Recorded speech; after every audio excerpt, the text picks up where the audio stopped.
The Archons are freaking out, the old AI Archons. Yeah, man. Just in State of My Life feed the other day, it scrambled everybody's names around. So it was just the most confusing thing ever. I've never seen anything like it. It's done my head in. Really? Madness, isn't it? They're doing something.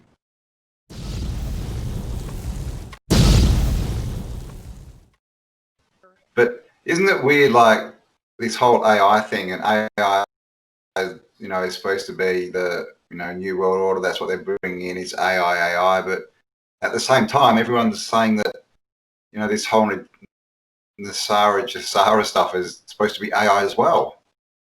It's like, oh, it's good. I think that could be a cover for something. Sounds like you're back in 1850, mate. Do the voice. Yeah, I know. It's really weird how they talk back then. It's not only that not long ago. We need wooden nickels for that.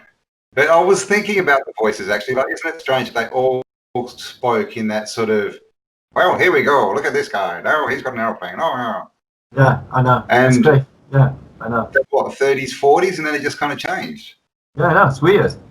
I know the common folk, us, like myself and I, we've always had bad language. If you were in the trenches of the First World War, when you were from Cardiff, you would have sounded pretty much like you do now. You would be effing and blinding and sounded like you were from Cardiff.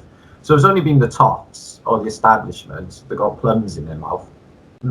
Like that, and all tried to talk like that for some reason. Some pompous and fancy. So is that some kind of accent? Is it like the Reset Masters accent? What are you up to? What are you posting? What are you thinking? What are you thinking? And thank you for that link today. That was very handy. I know of Sonja, yes, but yeah, fantastic video, fantastic lady. Yeah, she's good. She's got some good stuff. Yeah, it resonated a lot. What she was saying, she drew a lot of things into sense. You know that I can't. You know, she's good with Orient. She's got Oriental. She's got good speech skills. I can't say it the way she does, but she explained it really, really well. It feels exactly like she said as well. You put it into simulation terms, makes sense of a lot of stuff, doesn't it? You know, it covers pretty much everything really that's happening. If you think of like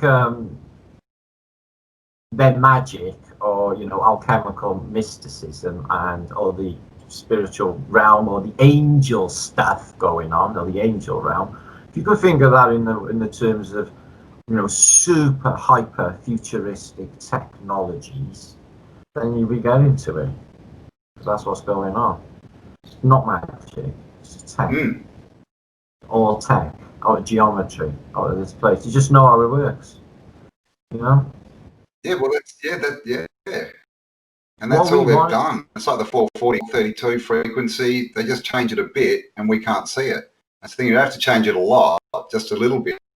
It's like they do with the truth. You know, they give us sort of 90% truth and 5% lies. That's all they have to do. Just change it that little bit. They jump in the timelines anyway, like she said on a video, Sonja, this morning. I feel that, you know, there's things missing that were there before. The memories are just more distant, like they weren't even mine anyway. Trying to make connections with my memories is getting difficult. Something's going on. Isn't it weird? That's yeah. Almost feel like there's not much behind me, if you know what I mean. Yeah. Like you say with the memories, you can't connect with them, so you feel like you're present a lot more. Yeah. Like not connected to the past so much. Because it's not there. It's weird. Sometimes I wake up and I'm about 20 timelines overnight. I just wake up so tired. It's just like, oh my God, what happened? You're only ever in the now. Just think of it in a movie. Think of it in a TV show. That you switch it on, and that's the now moment. You know, they're not going away. They're not there before. They're not there after. They're just there now. Think of it like that, because that's all it is. Because the past is not there, is it? Even 10 minutes ago, you would be thinking about the past. It's not there. It's figments in your mind. Electrical impulse. It's not there. The future is there. You can only go there from now. But you live almost in the present. There's a slight delay between your experience and the actual. So we live in this sliver of the recent past. And that's all you ever get. And it's all happening in the 6 or so inches between your ears. Crazy stuff. Indeed. Yeah, everything you see is actually, it's inside your mind. It's not out there. Oh, but this is the thing I used to think about when I was young. It's like how does anyone know that they weren't created 5 minutes ago and all their past memories just implanted, just part of the program? We can't prove that. Shell Beach. I know. We can't prove it's not true. I know. Why do we sleep? Why does this battery machine need to shut down every single night? And it's a must, apparently. But you can exist without sleep. I've not had sleep for months on end and existed fantastically. So it's not true. So why do we shut down? What happens when we shut down with our minds as well? Because we're not in this realm, are we? Where does it go? What exactly is going on? Well, there's a video I did. I found, they have like actors today doing these things. Well, there's a guy in the 1920s, an older guy, probably about 60 or 70, who's playing like different characters in these historical interviews and things like that. Like he plays a Civil War Confederate, like an ex-Confederate soldier. Now in 1929, he'd have to be pretty dang old to be a Civil War veteran. And I think he overstates his age. And they did a video about interviewing older people born around 1850 or 1860. And they represent these people's ages, and it's way off. It's way off. One guy said he was 110, and it's the same guy who played a guy who was younger in another interview.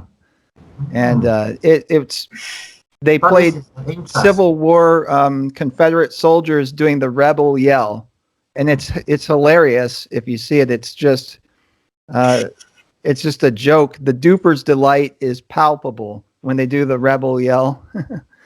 And it's very much like Native American Indians, the yell that we were taught they would make in battle, like battle cries and that type of stuff.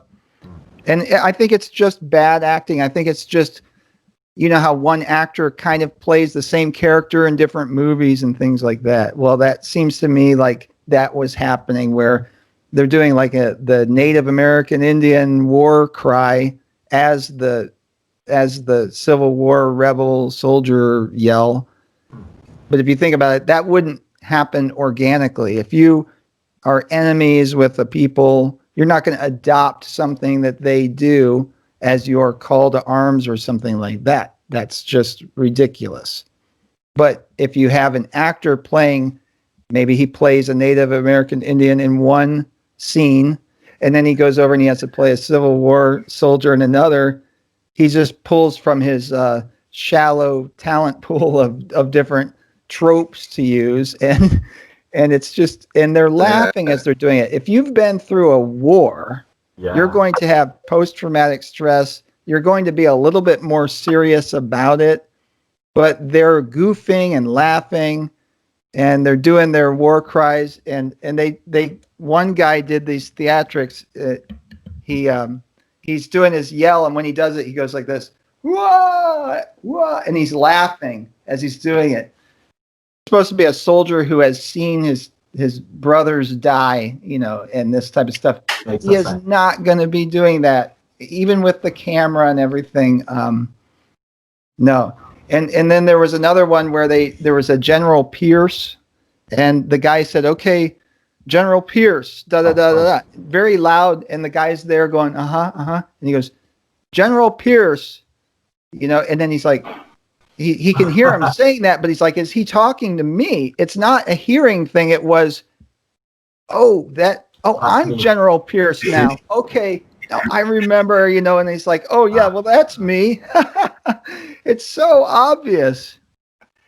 But that's the thing, isn't it, with all these actors? And I mean, when you look at it, and when you look at the world, I mean, especially this year, they shut the whole world down. But it's still, millions of people at home without jobs, but the world's still functioning.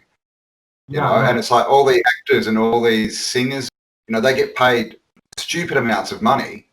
And why is that? They're valuable to the people who are running the show. They're out there spreading the message. They're out there bringing people over to their side. They're out there, you know, creating the narrative, and so that's why they get paid so much, because they're important to the, you know, the whatever's cabals and that. But clearly, all the rest of the jobs and that was just to keep people distracted, because they've all disappeared, and everything's, you know, as far as the world, it's function, there's food, there's water, there's electricity. The world's completely different to what we think it is. Like, what's important and what's, you know, to them is completely different, you know, to what we've been told. So yeah, looks like they're trying to pull a reset. Yeah. So, you know, you could look at it in the idea of it's a needed thing to create balance and equilibrium upon the realm, because there's too many people, and like you just proved or just said, everything's ticking over. Even if it's NCP's running it, it's ticking over. Economies haven't crashed. All of them fears before were absolute rubbish. So all of the people sat in their houses are doing what? In my area, they're just drinking and doing absolutely nothing with their lives. So what is their purpose in reality then? You know, same as a dinosaur. Just.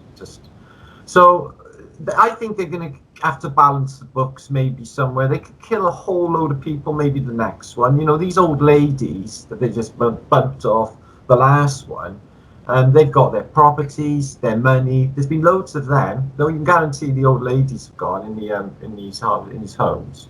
So they've made a lot of money, and they've been giving that money to all of the people that are unemployed to sit in their houses, offer them more money to sit in their houses and do absolutely nothing. Everyone on furlough being paid when everything's at a loss. How's that even happening? Think about it. They just wasted all them coal miners in all of them countries, Australia, Wales, England, all these coal miners, when they already had free energy. So that's just bullshit. Keep everyone working, workingmen's clubs, the whole thing ticking over the machine for nothing. Yeah, they want you to, like you said, they'll pay you a lot to promote the narrative, and they'll pay you not a lot, but force you to be working a mundane job that keeps you busy. But what's changed with the truth movement now, I think, is with it, they're kind of letting somehow, maybe they couldn't stop it, but somehow suddenly everybody's waking up. Not everybody, but a lot of people are waking up faster, like us, to the truth, certain people, and they're also allowing that somewhat to happen. They're allowing it also for people to stay home, where they're doing nothing, but the internet's still on, and so they can research and find out. It's kind of like maybe they just want to see what we're able to know. I do wonder sometimes if it is an experiment, or maybe they've kind of fled. You know, it could be that the jig is up or something is happening or on the cusp. And like you said, you know, they've kind of fled. And so without that tighter control, you know, it starts to pick up momentum. I don't know, but it feels fascinating. It feels like a selection process, and we're doing it for them. You know, find out who the intellectuals are, find out who work all this stuff out, find out who will not obey, or not, people who don't wear masks. You know, there's them that will do whatever they're told, like sheep. I don't think they'll be really happy with them or respect them in any way. No deep respect for them, for the other people. So it could be a selection process, you know, for how many they're thinking about keeping. It's got to be a reset. They've already told us it's a reset. You know, it might not be, you know, a war, but I don't know. At this stage, anything could happen, guys. It's just got. Do you guys get the sense? I don't get the sense that they. I don't get the sense that they really fear us, and I don't get the sense that they disrespect us or don't like us. They're certainly different. They are certainly different from us. But I do think there's a kind of a level of respect that at least we're not as disgusting to them, people who actually believe what they put out, you know? Yeah. And I think there's kind of a level of respect, like even within mafias and things like that, they have codes of ethics. That's so true. Yeah, I was hired in a job where I had to represent the management against a union, which is, as you know, I was a contract engineer. I would never have taken that job if I had the choice, but it was the system, right? So I had to represent, and I sympathized with the union a lot, but then I had to do my job, and so I was functioning in my job capacity. Then the union started to be really hard on me, threaten me, and do things like that, just torment me. And they started to disrespect me a lot. And I went up to one of the union people with a lot of power. He could make my life miserable. But I stood up to him and I cussed him out and yelled at his face. Now, I thought I couldn't help what I did, but you know, I was disrespected to an extreme and I just didn't give a shit anymore. And I was ready to fight, you know. And I expected to get hell after that. But actually, everything got better. He respected me because I had a pair of balls and stood up for myself, not the management. I was representing management, but as a man, I didn't take the bullshit anymore. I stood up. And so maybe that's something that's going on as well. I wondered what you guys thought. Like, do you get the sense that they disrespect? I mean, obviously they disrespect the masses, but I can't speak for myself, you know. I can't speak for myself or how they might feel about me. Not really. I think there's definitely big thorn in their side. I don't know.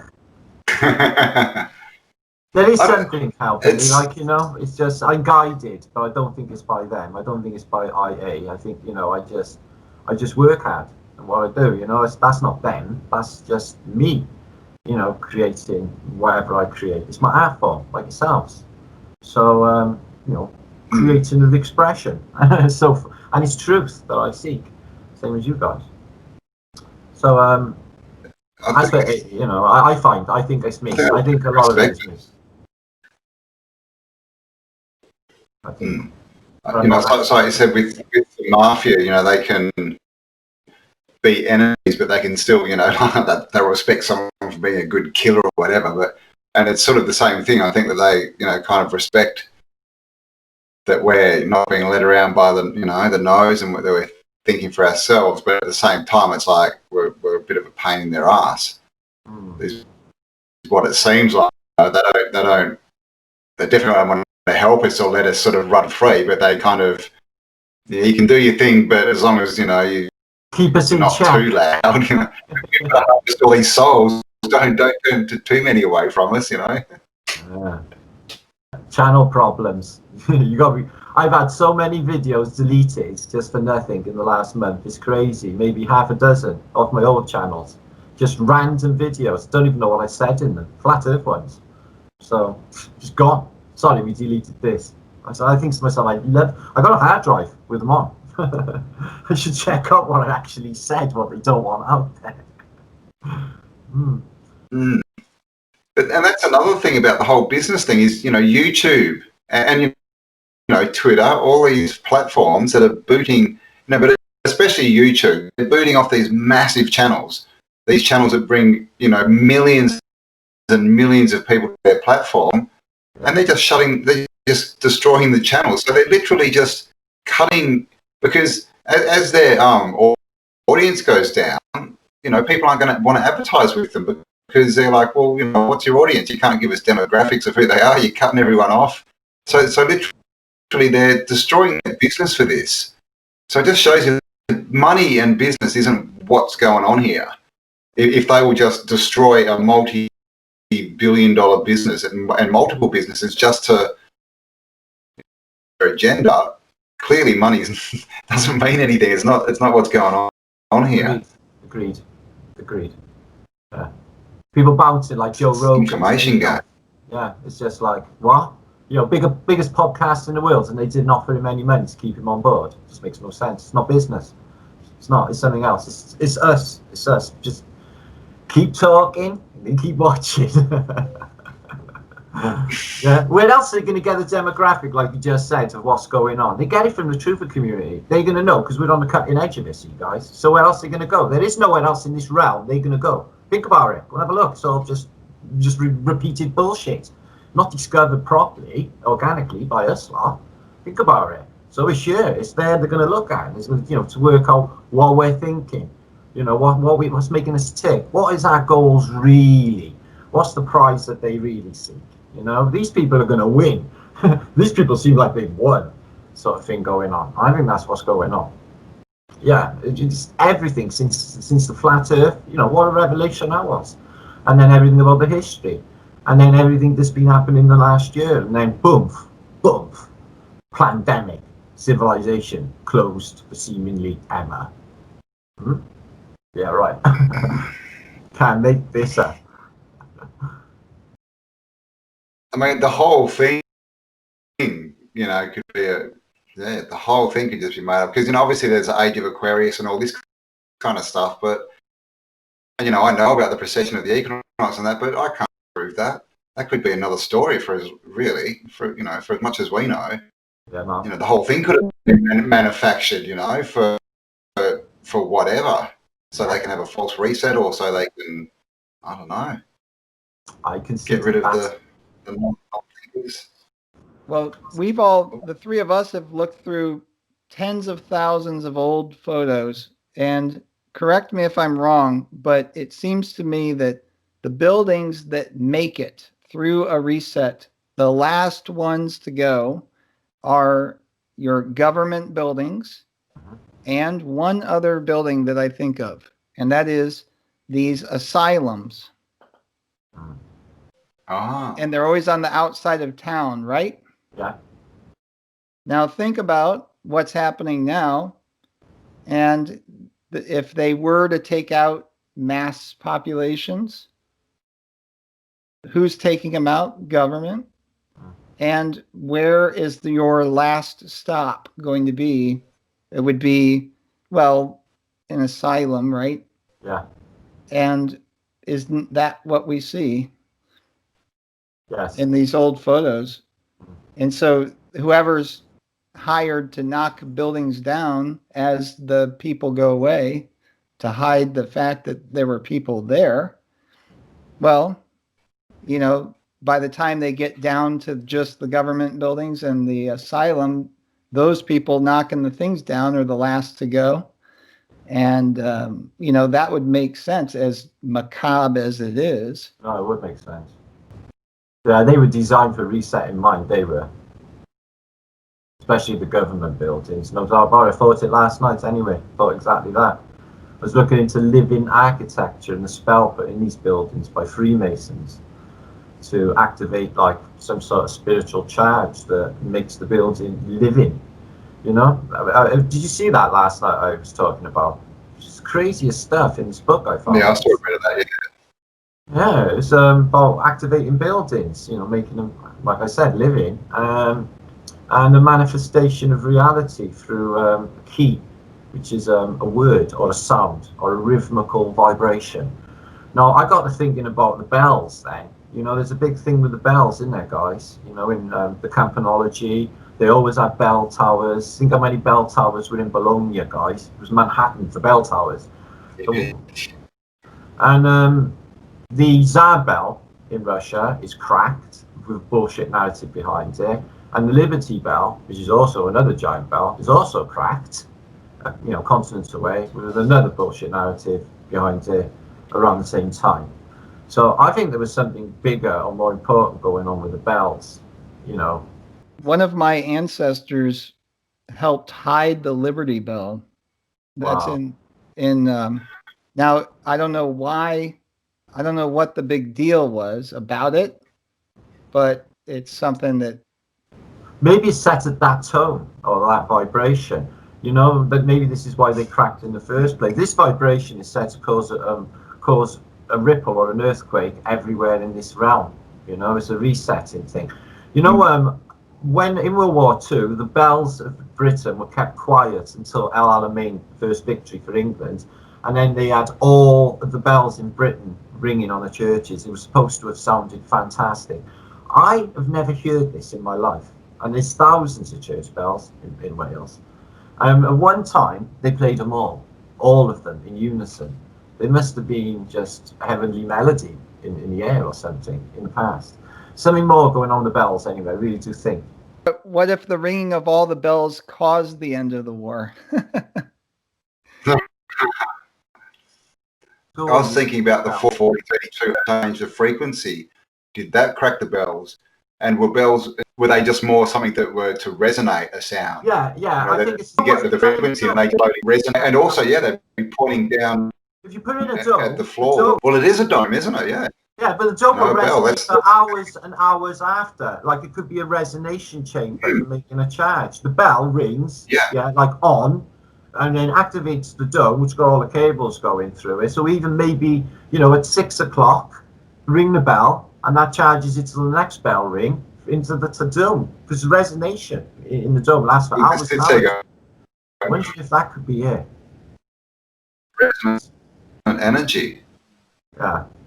Goes through the bell, causing resonation. Like the resonation chamber in the center of the pyramid of Giza. The singing chamber constantly resonates, and so along those lines, perpetually. Like Tesla code 369. Maybe that's the code. Maybe that's 369. Have you seen Marco Rodin's work with the Rodin coil, the 369? Yeah. That's very interesting stuff. Mind blowing. And that's free energy as well, isn't it?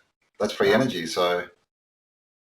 Yeah, forever and ever. Which is interesting because that's the difference between the Rodin coil and a normal coil is it's got 3 windings. It has positive, negative, and like one that's what he calls it ether, doesn't he? Is that maybe what we're missing when we're looking at these domes and cathedrals? Is that what we're missing with the energy system? Is there?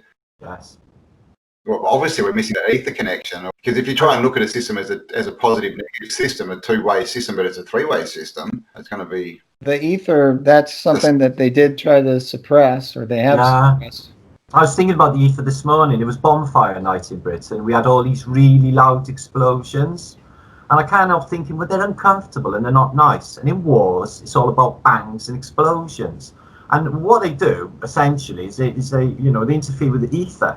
These are like shocks to the ether. And I can't help thinking that bangs and explosions are somehow interfering with the ether, mediating between it or something, bringing bad energies. Because these are they don't need bombs for destruction. We know that. It's all about the fear of the bang, the explosion. And then we're celebrating in the Phoenician system. Everyone needs to create a bang. Are they really that fascinating? Are they really that cool? They're not. They're like, whoa, that was loud, man.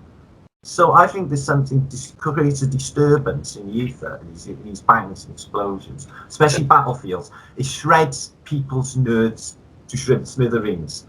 Does this explosions, with battle fatigue, etc. So I think there's something deeper going on with that. Well, they used to call PTSD. They used to call it shell shock. Jeez.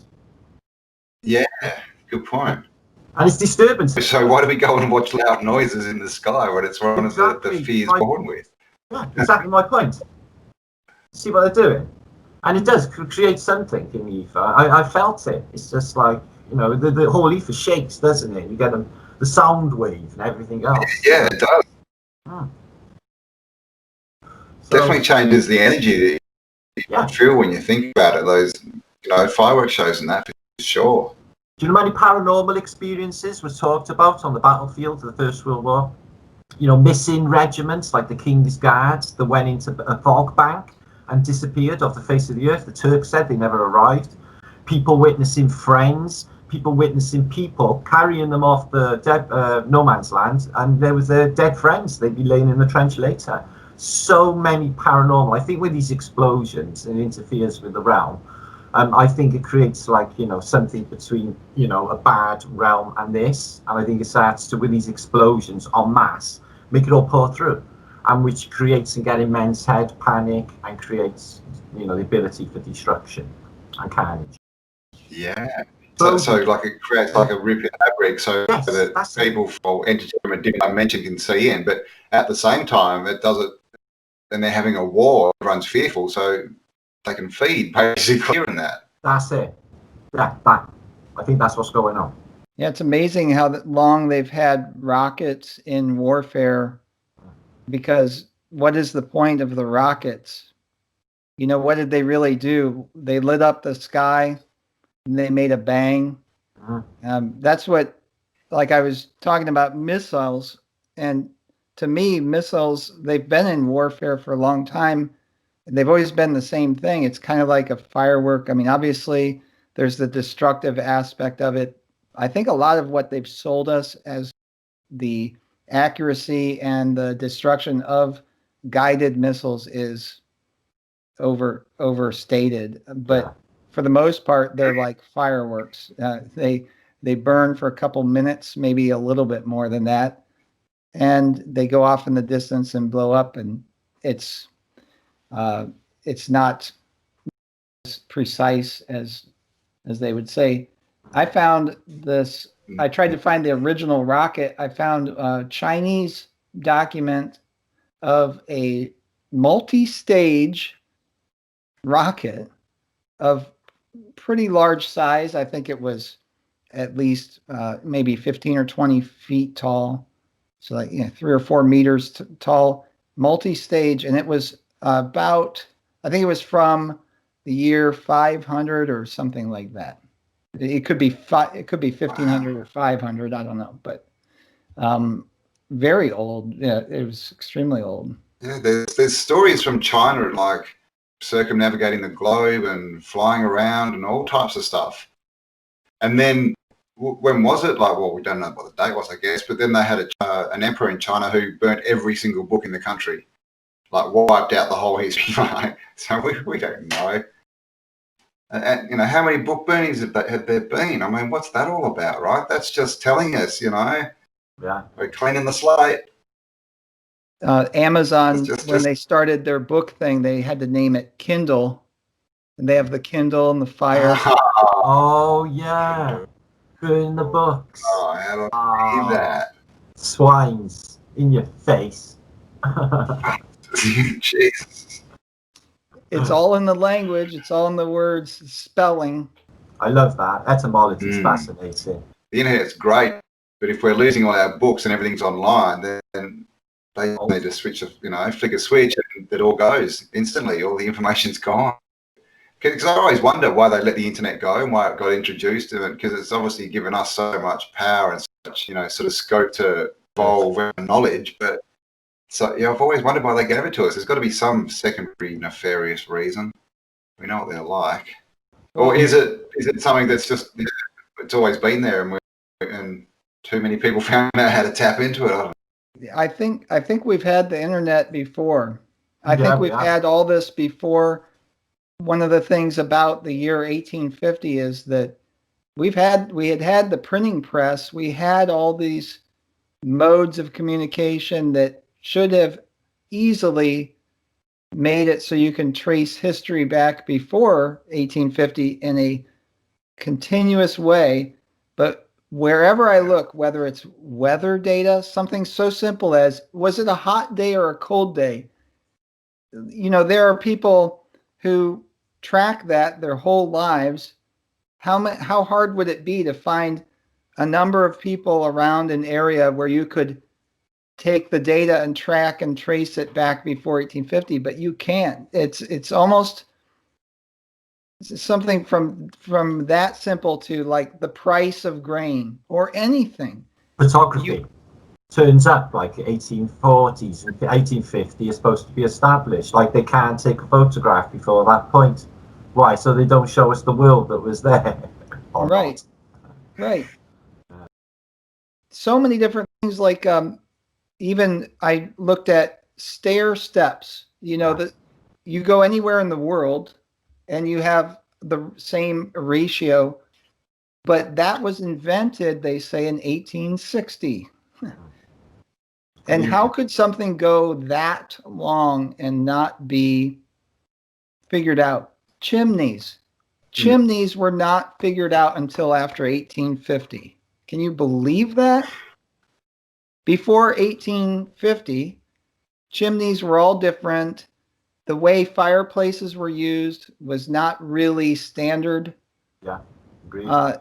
They had collapsing fireplaces because they were using them wrong. People started using them wrong because you have to have a stove inside or use it for something else, a cold air return or something. Yeah.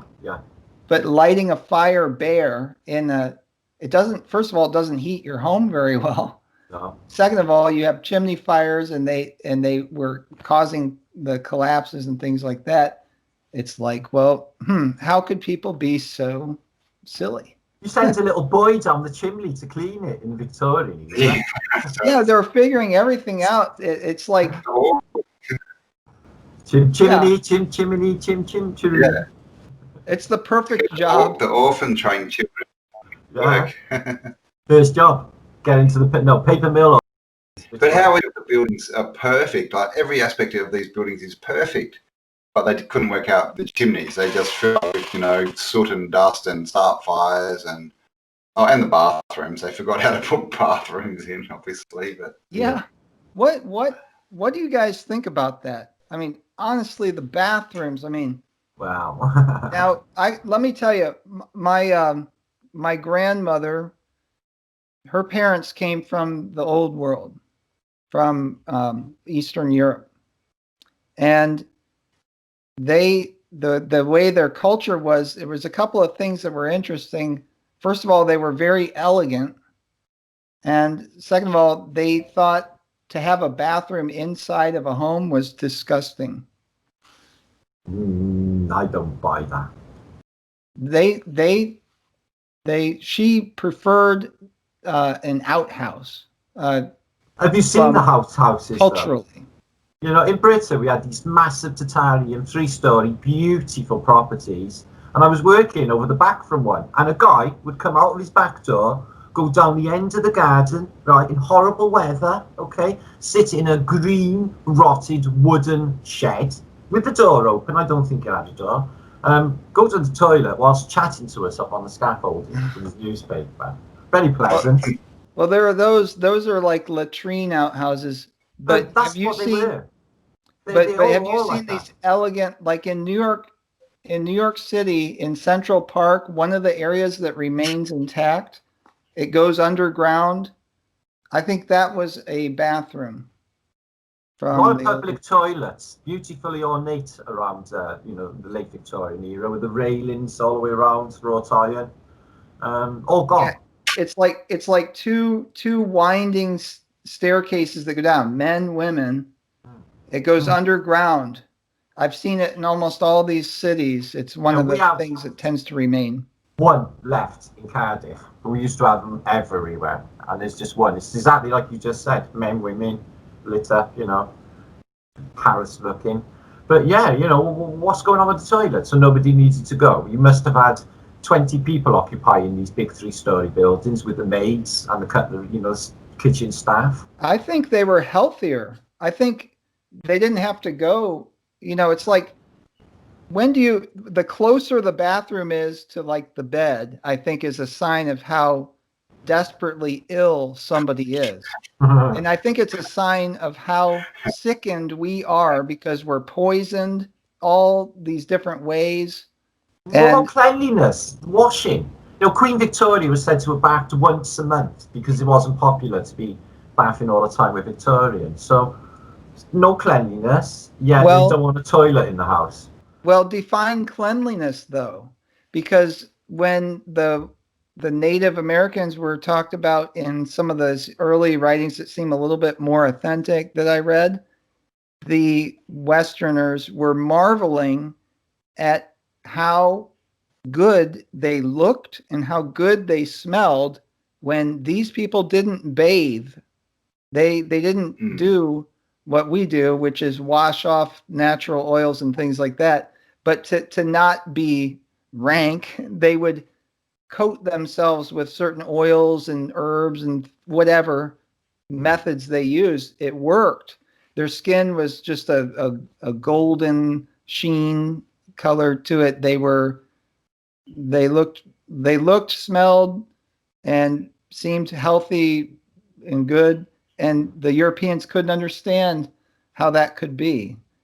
But I think some of these cultural norms, like what's being forced on us now with the mask, it's not healthy, but it's being linked to being civilized. It's being linked to caring about other people. It's being linked to being somebody who's out and about around town, somebody who works, somebody who is a mover and shaker. They would have that. The president wears it, this type of stuff.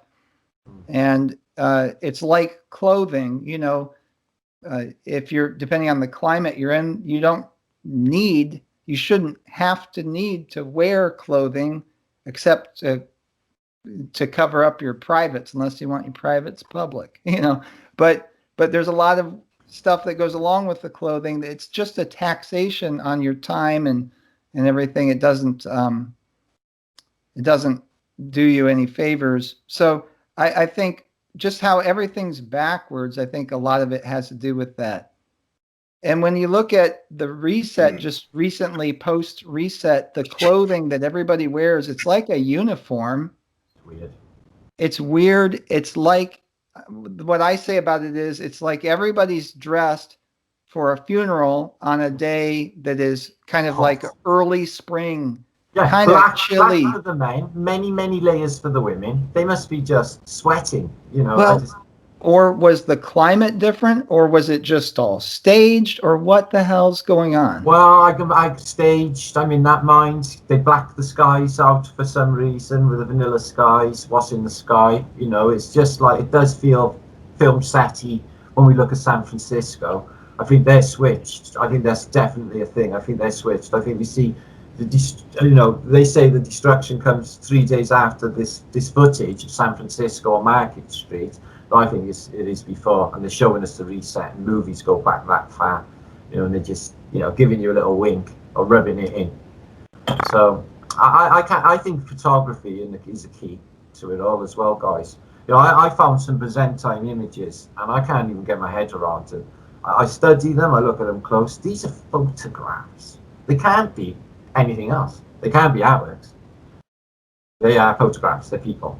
So and these are supposed to be like from 1700s, but of the Byzantine era. I was just like, how is this photographs? I'd have to show them. They are just mind blowing. I can't get my head around it at all. Well, but, yeah. In town where I live, we have the Toledo Museum of Art. You guys may not have heard of it, but it's a superb, world-class museum. Cool. And there are works by Vermeer, Monet, and all kinds of. It's really a classy museum, befitting a city of a much larger size. Anyway, there are these portraits in there that absolutely blow my mind. And I did this thing where I had to rethink. I just had to rethink, what is photography? What would it look like? What would it be like if you started over in your mind? What would a picture be? What's a good picture? Now, we think of megapixels, we think of clarity, and what is, quote, true to life to us isn't necessarily the final word on what is actually true to life, or what it could be to somebody else. So I thought, maybe there's a printing process or a photography process whereby you make your photo, print, or portrait in a way the painting is what we think it is, where we have people who are artists and they use a paintbrush and paint something, and they can exactly match something else, but what they're doing is they're back engineering into it their own way. But what we may be looking at in some cases is something that was made automatically, like how we would make a photograph. And the reason I say that is the old masters, some of them did things that I guess people can replicate now, but I don't see a lot of people doing it. And what I'm talking about is like the layering and how they will do things to like whiskers Yes. on a face. They put in colors that are counterintuitive underneath layers of somewhat translucent paint to bring out this depth that is really astounding to see in person. And some of it looks impossible. Some of it looks impossible. Yeah, the detail, the perspective, it's all Look at so the Van good. Eycks. The Van Eyck, I got one on my wall behind there, but it's the change in light. You know, how can an artist, you know, capture that moment? Light changes absolutely constantly. It wouldn't be the same 1 second to the next on like a steel or a brass lampshade in this one painting. It would change constantly. So how's he capturing that one moment when the light is there then? How can you do that? He's like froze time to that moment with the light. It's just something else going on. I think you might be right there. Another tech. It could just be photography, but a different type. Yeah, technology, a different way of capturing the image, a different way of producing it, and that's what we call paintings. Yeah. Turning it into an art form, but they're still real people. Yeah. Yeah, because you have people who can draw photorealistically now. Not very many, but. Agreed. Yeah, they're out there. I've seen a few. But these, you know, for a Renaissance period, for the technology available, you know, in terms of red ochre, etc., these things are phenomenal. Glints in the eye, sheen, you know, like the water on an eye, you know, they catch out in there. And just mind-blowing stuff. Yeah. And you go back 100 years earlier, and nobody knew how to do it. Supposedly, I don't buy it. Or all the artists in the entirety of the whole world who can do that quality of work all happen to live in Vienna at the time. Yeah, I think they're all like probably actors, and these are reset paintings that they kept over in archives and stuff. I think when they inventors, I think what they do with inventions is I think they go through an inventory of what's left over from the last reset, and they say, you know, go through that, whatever you come up trumps with is an invention, and they just go through an inventory of last reset inventions, what they can make sense of, what they can reverse engineer. Painful process, I should imagine. But this trickle of technology in the last few years has been pretty mind-blowing.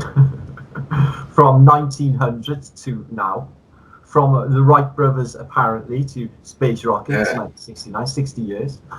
Mm-hmm. Nobody's asking any questions about these massive jumps in technology, though, and population and everything. Well, that's what I was saying earlier, is they have the population exponentially increase. It's a problem. I think, you know, the reset idea it's not as simple as we think, where, okay, it's a terrible thing. You know, you have to consider the implications of what if, you know, and I'm not saying I agree with it at all, but I'm saying that I think it's worth considering, you know, what's the alternative? You know what I mean? Like, I remember thinking this about Iraq back when they were selling that idea. You know, I remember thinking, okay, if Saddam Hussein's a bad ruler, what makes you think that it would be easy to rule over there? You know, you might find yourself acting the same way if you had to maintain control of that area. It may be that difficult. If you, like, I was a teacher for a while. There are some students, there's some classes that they'll change you. They'll test your morality. And it's, you know, you have to sympathize a little bit with having to control something, you know. And so looking at the exponential growth, it's something to consider. Definitely. And the whole thing is, you know, we're just energy. Death isn't a finite thing, so we might just be looking at it all wrong. It could just be a game, you know, when you die, it's just like you just start again. I don't know, but you know, this whole death thing, you know, we're kind of taught that it's this bad thing, but is it? Maybe they're doing a favour freeing people from here. You know, we just don't know, do we? It's we're sort of stuck could be reset. could have been taken out, raptured, and put into another dimension where there's a pandemic going on. Yeah, it looks pretty bad. It looks bad though. I prefer life so far, but not not this new normal. I prefer the old abnormal personally. But I don't know if I'd want the old world back. I've considered it. That was bullshit. So. There's a whole point of, is this to teach us that we don't need authority, that we need to stop following these people, that we need to stop, that clearly the MSN are lying to us, because this is all so in our face now. Is that maybe it, that this is more of a waking up process? But obviously the demons are not happy with it, and they're in their death throes doing whatever they can. But in the end, I mean, people are waking up, and it's kind of like, we know with a lot of the humans on the planet at the moment, you really need to smash them over the head, with the truth before they'll recognize it sometimes. Is that what's going on here? Is it sort of full on retard just to wake people up, to get them through, maybe, to get more people through to wherever we're going, I don't know, onto the right timeline, or I don't know. These timelines are freaking me out. Feels just like that. That's what's going on. I guess we'll all find out. Sit back and relax, like you said. It's what's everyone worried about and scared about anyway. They don't even know what death is. Nobody does. So, and if you think of it in terms of simulation, what does it even matter? Yeah, or one room into another, doesn't matter. If we've learned anything, it's all the show. We've really got to start sort of reassessing what's going on here, and I think that's the lesson, right?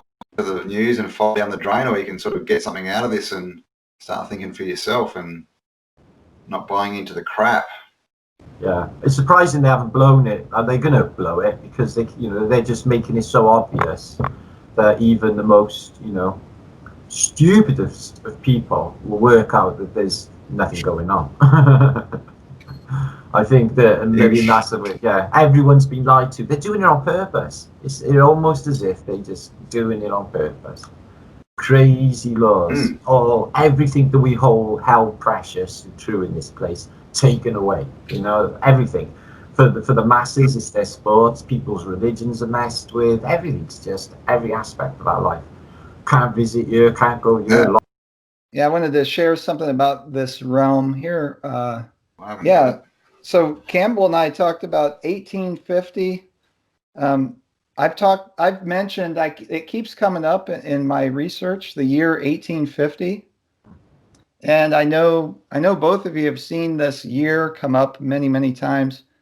But this is the population of Texas. It's just an example. There's this one. So this is Texas. And what would explain, there were people in the continent that I'm on since about the time there were people on your continent. And how could it be? How could it be that it's not infertile land, it's not weather related or climate, or what would explain why Texas would have so few people in 1850, just in 1850, going back?